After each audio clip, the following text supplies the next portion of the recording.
नमस्कार, मैं शाहजहां अंसारी आप सभी दोस्तों का बहुत बहुत स्वागत करता हूं अपने YouTube channel UGC net Hindi साहित्य की पाठशाला में। दोस्तों, आज का जो हमारा टॉपिक है वो है यूजीसी नेट हिंदी 2025 के क्वेश्चंस पेपर। नेट परीक्षा में पूछे जाने वाले महत्वपूर्ण प्रश्न जेआरएफ 2025 की तैयारी की सीरीज है ये दोस्तों। इसमें आपको मिलेंगे यूजीसी नेट जेआरएफ के, टीजीटी पीजीटी के, सेट के, स्टेट के, इसके बाद क्या बोलते हैं बीएड के, अंडर ग्रेजुएट के, पोस्ट ग्रेजुएट के, जो भी क्वेश्चंस हिंदी के बनते हैं उनसे रिलेटेड महत्वपूर्ण वस्तुनिष्ठ प्रश्न यहाँ आपको मिलेंगे दोस्तों।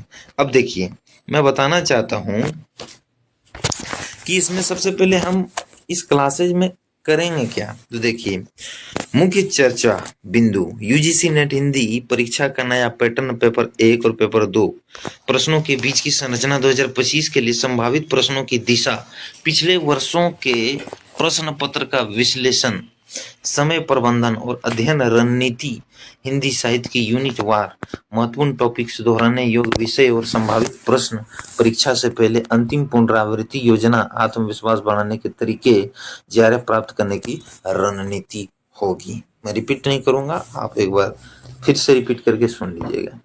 तो बहुत बढ़िया शाहजहां जी, सब चीज लिखा हुआ है। आगे बढ़ते हैं। UGC net Hindi 2025 question paper, net परीक्षा में पूछे जाने वाले महत्वपूर्ण प्रश्न जेआरएफ 2025 की तैयारी की सीरीज है। नीचे वस्तुनिष्ठ प्रश्न दिए गए हैं और बहुत उपयोगी हैं, वही चीज बताया गया है। अब आगे आते हैं यूजीसी नेट हिंदी 2025 के महत्वपूर्ण प्रश्न एवं उत्तर। हिंदी भाषा का सर्वप्रथम व्याकरण कौन सा माना जाता है। दोस्तों, यहाँ जो प्रश्न पूछे गए हैं ये मैं बताना चाहता हूँ सन 2000 से 2025 तक के जितने भी एग्जाम हुए हैं, खास करके यूजीसी नेट जेआरएफ के, TGT PGT, B Ed, state, SET, जितने भी हिंदी से रिलेटेड प्रश्न पत्र बने हैं, चाहे किसी भी कॉलेज का, यूनिवर्सिटी का अंडर ग्रेजुएट का पेपर हो, चाहे पोस्ट ग्रेजुएट का अंडर ग्रेजुएट पोस्ट ग्रेजुएट के पेपर हो, उसमें से आपको जो प्रश्न पूछे गए हैं उन्हीं का प्रश्न उठा करके इस सीरीज में शामिल किया गया है। दोस्तों, अगर इस क्लासेज को आप पूरा अगर देख लीजिएगा, पूरा सुन लीजिएगा, 2-3 बार अगर देख लीजिएगा, सुन लीजिएगा, तो मैं दावे के साथ कहना चाहूंगा कि आपके एग्जाम पेपर जो आप दीजिएगा उसमें से आप इस पेपर को कंप्लीट करने के बाद 40 से 45 नंबर आप इस पेपर, इस क्लासेज को देख करके बना सकते हैं। तो स्टार्ट करता हूँ। हिंदी भाषा का सर्वप्रथम व्याकरण कौन सा माना जाता है। 4 ऑप्शन है,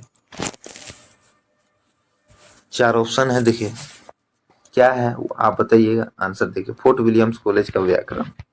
अब आते हैं फोर्ट विलियम्स कॉलेज 1800 ईस्वी में हिंदी व्याकरण की प्रारंभिक रचना तैयार की गई, जिसने हिंदी भाषा के व्याकरणिक स्वरूप का विकास हुआ।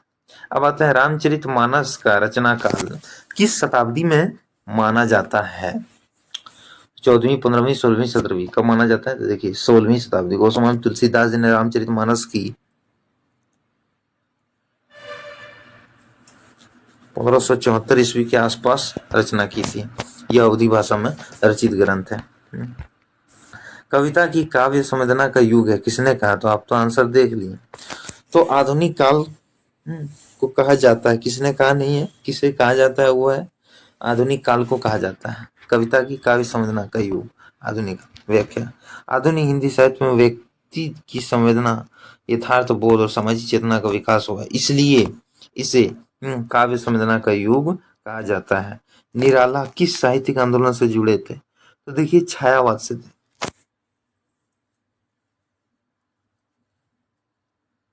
निराला छायावाद से संबंधित थे। आगे बढ़ते हैं। छायावाद के 4 प्रमुख स्तंभों में प्रसाद पंत, निराला, माधवी वर्मा है, और इसमें देखिए रचनाओं में आत्मीय स्वतंत्रता और मानवीय चेतना का भाव है।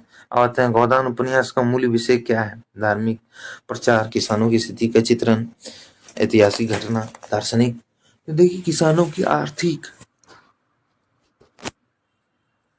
किसानों की आर्थिक स्थिति का चित्रण करना है। प्रेमचंद का गोदान भारतीय किसान के यथार्थ जीवन और समाज की आर्थिक विषमताओं को दर्शाती है। पद्मावत के रचयिता कौन है?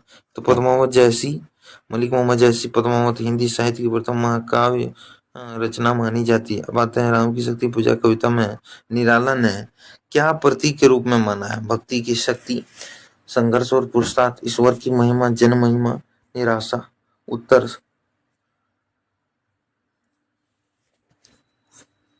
संघर्ष और पुरुष। राम की शक्ति पूजा में मानवीय संघर्ष और कर्मशीलता का आदर्श स्वरूप प्रस्तुत किया गया। गोदान के नायक होरी की मृत्यु का कारण क्या होता है? बीमारी, गरीबी और सामाजिक अन्याय।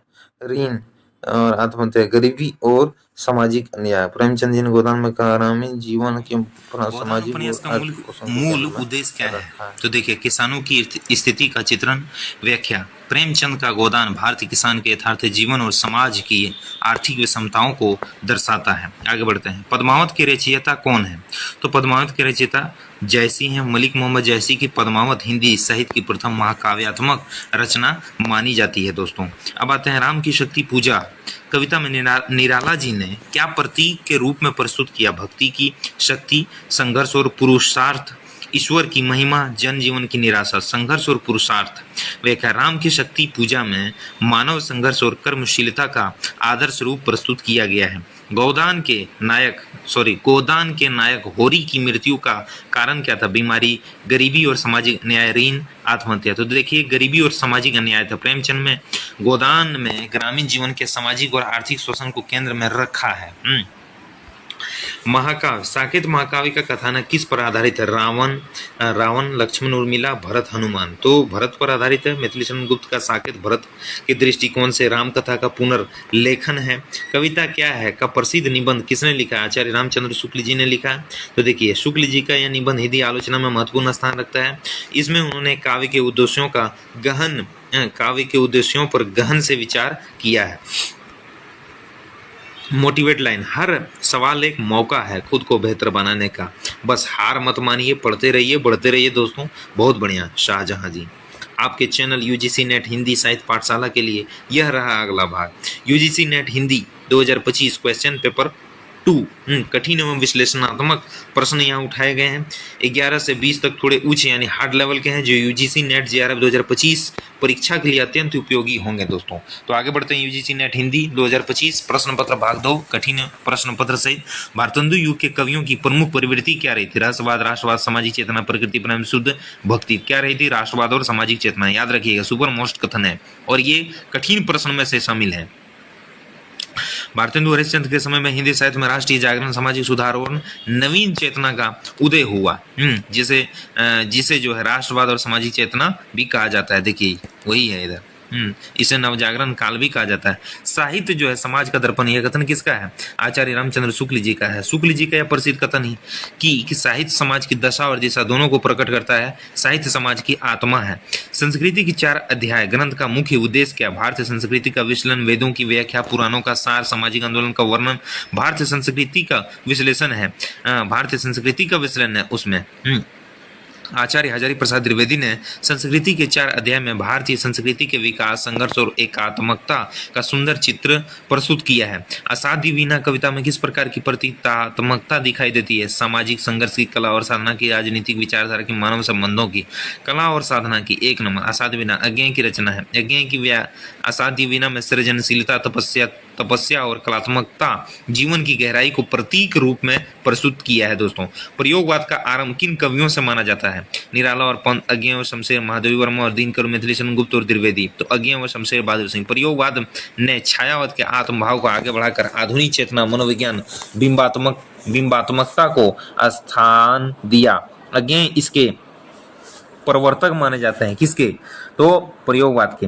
काव्य में रस ही प्राण है, यह कथन किसका है? विश्वनाथ का है। आचार्य विश्वनाथ बोल भी दिया, विश्वनाथ का है। आचार्य विश्वनाथ ने साहित्य दर्पण यानी 10वीं शताब्दी में लिखा है, कहा गया है कि वाक्यम रसात्मक काव्यम, अर्थात रसयुक्त वाक्य ही काव्य कहलाता है।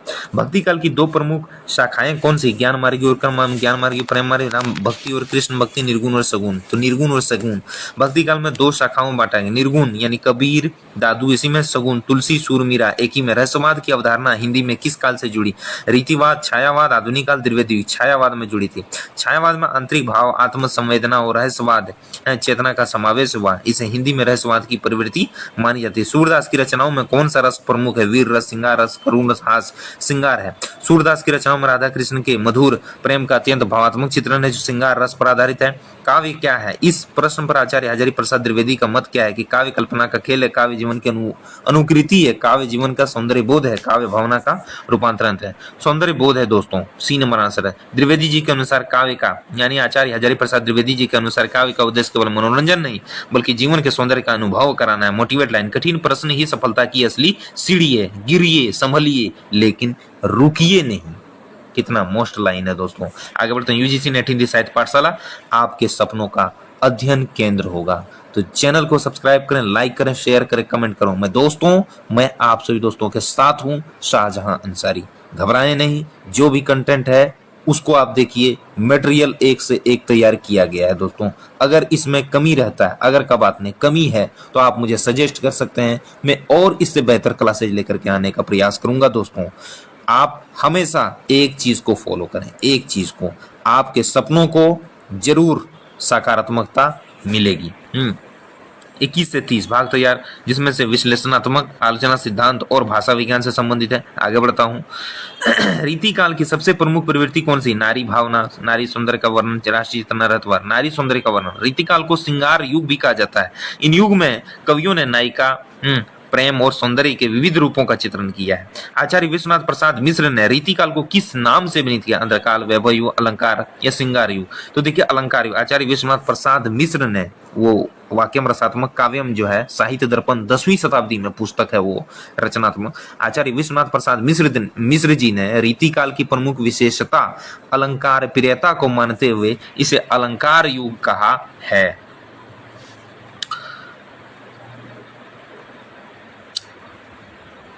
आचार्य रामस्वरूप चतुर्वेदी जी ने द्विवेदी युग को किस विशेषता से जोड़ा है? भावुकता का युग, चिंतन और अनुशासन का युग, यथार्थ का रहस्यवाद, चिंतन और अनुशासन का युग।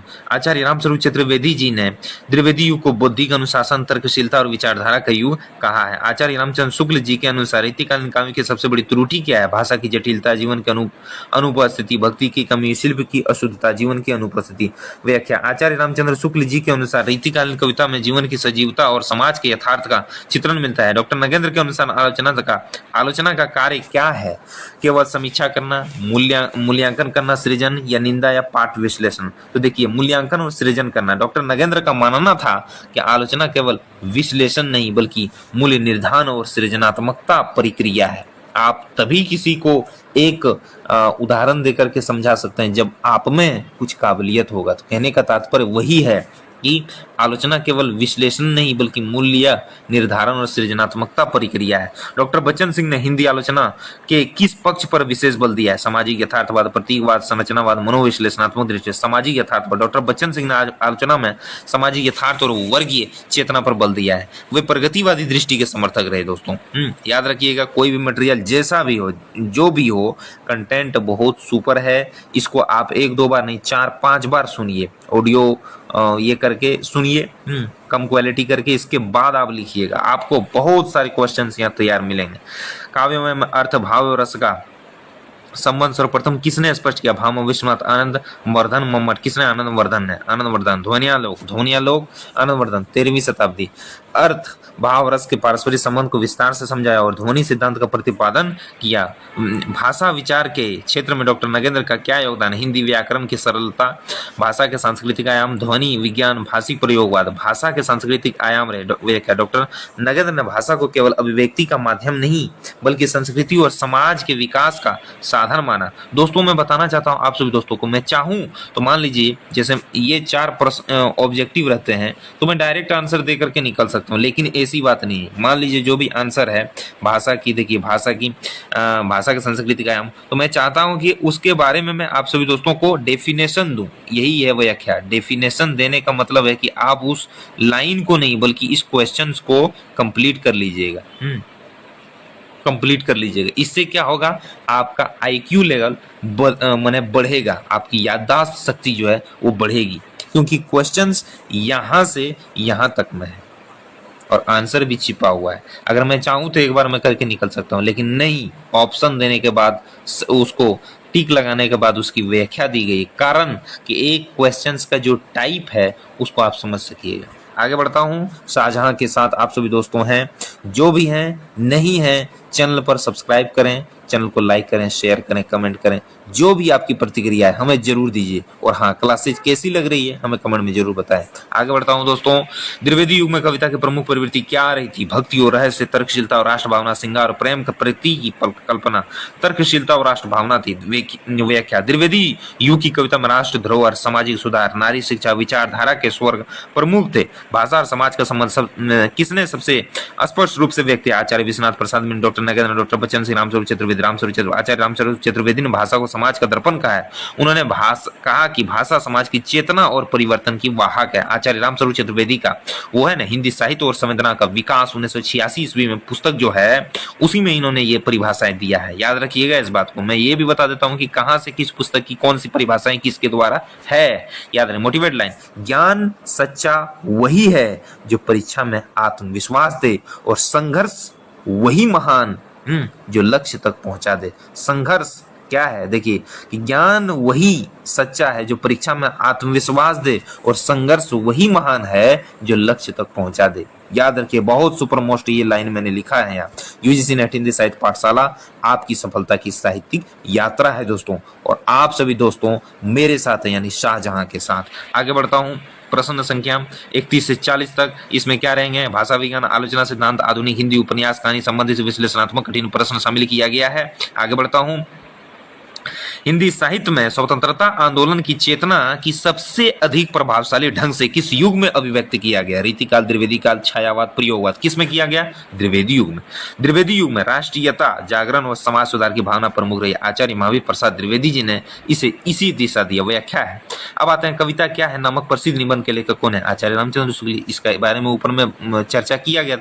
प्रेमचंद के लेखन में किस प्रवृत्ति की प्रमुखता पाई जाती है? रहस्यवाद, समाजवाद, छायावाद, प्रतीकवाद। समाजवाद की दृष्टि इनको सबसे अधिक थी। चाहे इनके उपन्यासों को देखिए, चाहे इनके नाटक को देखें, चाहे इनकी कहानियों को देखें, चाहे इनकी कविताओं को देखिए, इन्होंने समाज पर आधारित अधिक से अधिक समाज से रिलेटेड अपने माने कि नजदीकी जो भी है इनके समाज में उनसे रिलेटेड भाषाओं को, चरित्र को, उनके द्वारा बोली जाने वाले बोलियों को, उनके माने कि रहन सहन को, ढंग को पूरा का पूरा इन्होंने अपने उपन्यासों में वर्णन किया है, कहानियों में वर्णन किया। इसलिए इनको कहा जाता है उपन्यासों का सम्राट।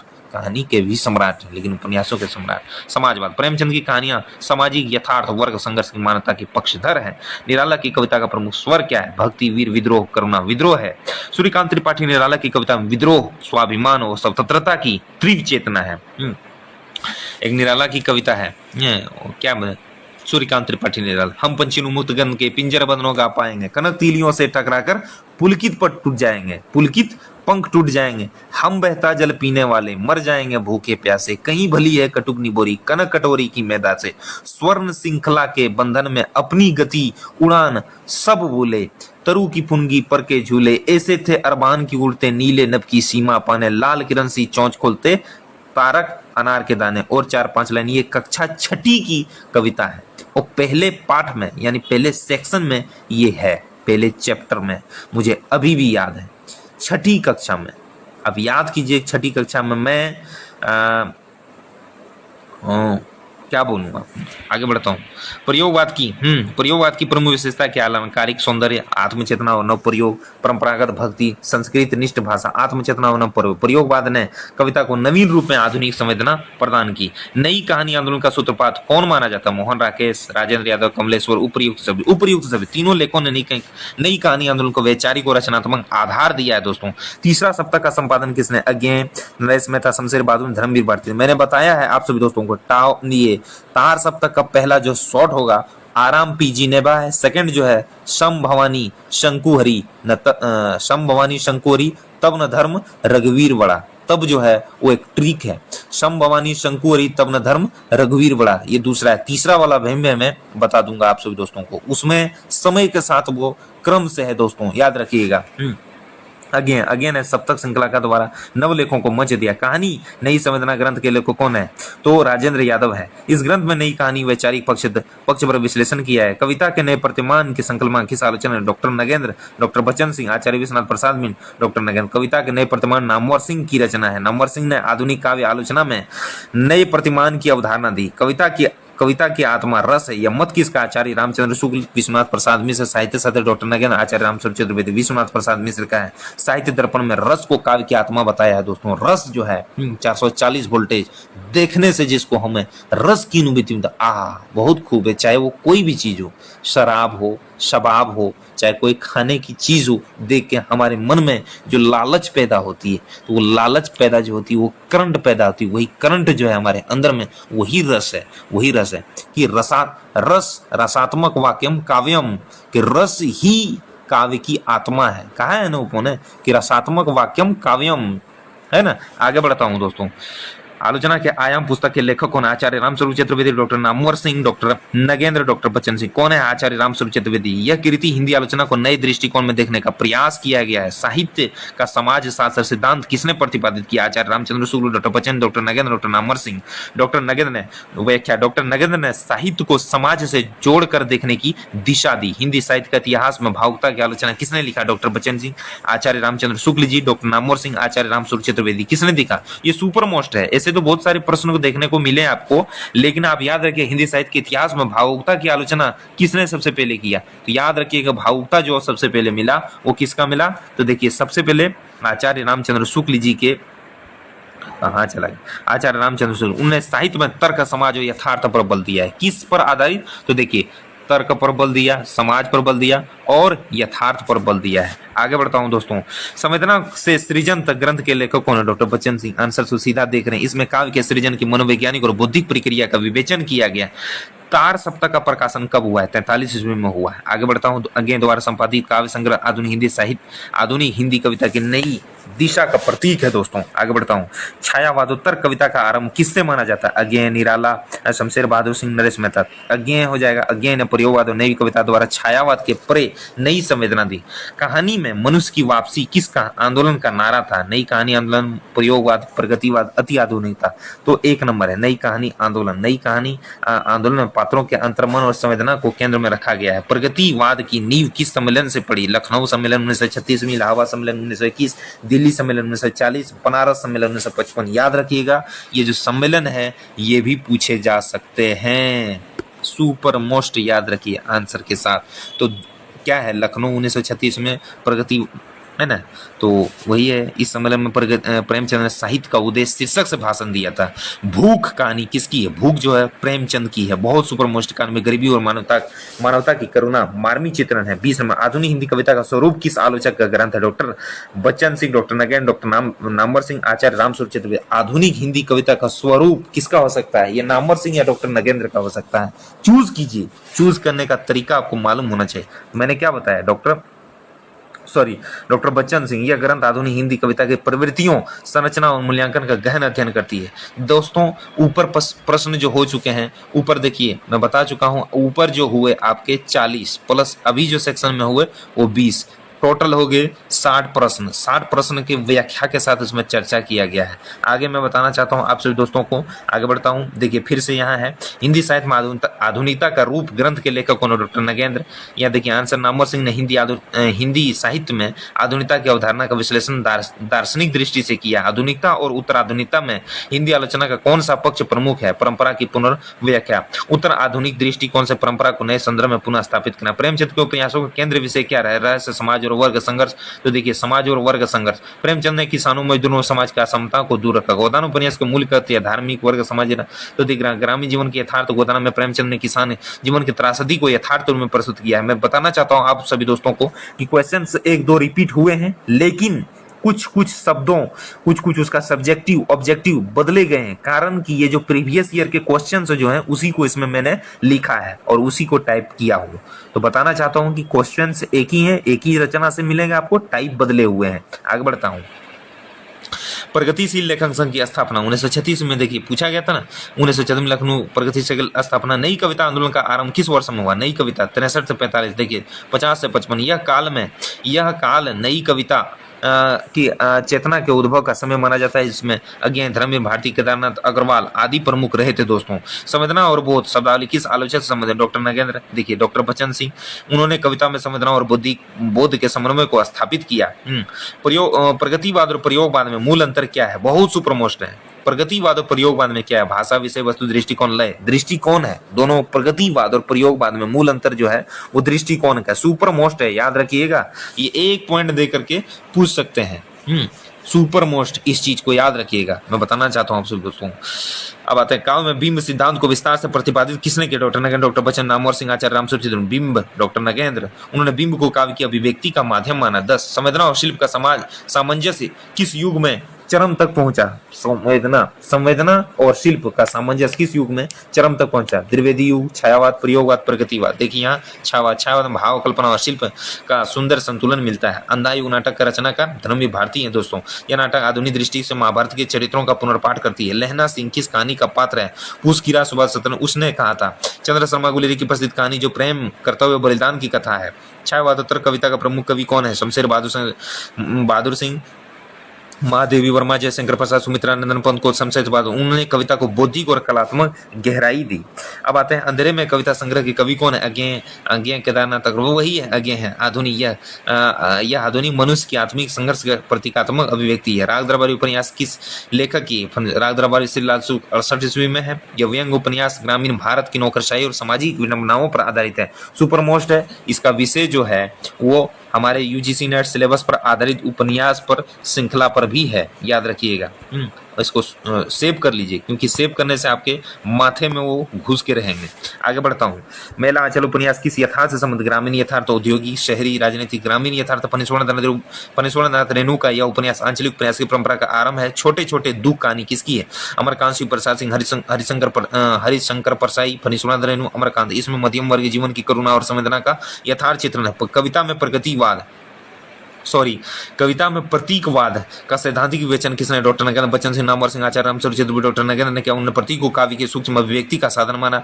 प्रतिक्रिया नामक पत्रिका किसने संपादित किया? Doctor Namvar Singh, doctor Nagendra, doctor Bachchan, Acharya Ramswaroop Chaturvedi. Doctor Bachchan Singh ने किया। यह पत्रिका आलोचना और विचारधारा के मंच के रूप में प्रसिद्धि थी। शब्द और अर्थ पुस्तक के संबंध किसे है? भाषा विज्ञान, छायावाद, आधुनिक कविता, निबंध, साहित्य। भाषा विज्ञान से संबंधित है। व्याख्या, यह ग्रंथ जो है भाषा की संरचना और अर्थ संबंधी अध्ययन पर आधारित है दोस्तों। मैं बताना चाहता हूं आप सभी दोस्तों को, पहले 60 प्रश्न हो चुके हैं, अभी भी 20 हो चुके हैं, यानी टोटल 80 हो चुके हैं प्रश्न अभी तक में।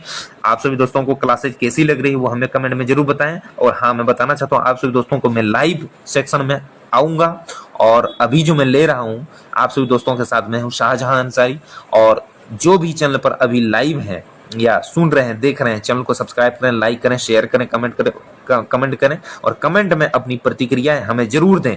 कारण कि आपको क्लासेज कैसी लगी, क्लासेज में क्या कमी रही, क्लासेज में हम और क्या ऐड कर सकते हैं, वो हमें जरूर बताएं। आपकी एक प्रतिक्रिया हमारे लिए बहुत मोटिवेट होगी, उस पर मैं क्लासेज लेकर के आने का बहुत जल्दी प्रयास करूंगा दोस्तों। तो मैं चाहता हूं आज का क्लासेज यहीं समाप्त कर दूं, क्योंकि आगे और भी बहुत सारे प्रश्न है। मैं चाहूँ अगर आप, तो मैं दिखाना चाहता हूँ, क्योंकि लंबी है और बड़ी हो जाएंगी, तो मैं चाहता हूं छोटी क्लासेज को अगर आप बार बार अगर सुन लें तो वो बेहतर रहेगा। तो आज का क्लास में यही समाप्त करना चाहता हूं। आज का क्लास आप सभी दोस्तों को कैसा लगा हमें कमेंट में जरूर बताइएगा। और यही मैं विदा लेता हूं। जय हिंद, शाहजहां अंसारी के साथ। धन्यवाद।